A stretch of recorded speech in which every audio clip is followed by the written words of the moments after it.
మాట్లాడేమన్నా ఇక్కడ విజయవాడ గుంటూరు అమరావతికి వచ్చిన కవి సమ్మేళనం, ప్రపంచ కవి సమ్మేళనము ముగ్గురు వచ్చిండ్రు యాంకర్స్. మాట్లాడు. నమస్కారం అండి, నా పేరు శిల్ప.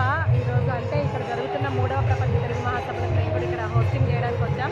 ఇక్కడ ఎన్విరాన్మెంట్ కానీ ఇక్కడ వీళ్ళందరినీ అవేర్నెస్ అంతా చూస్తే చాలా ముచ్చటేస్తుంది.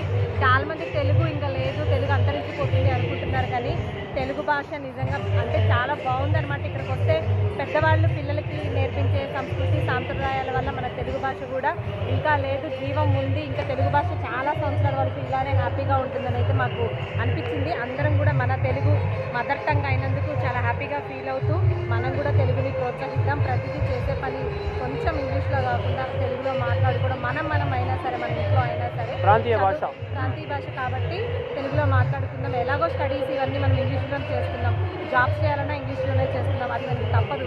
కానీ మనకున్న సర్కిల్లో, మనకున్న ఫ్రెండ్స్తో, మనకున్న కుటుంబ సభ్యులతో మాత్రం తెలుగులో మాట్లాడదాం, హ్యాపీగా కలుసుకుందాం.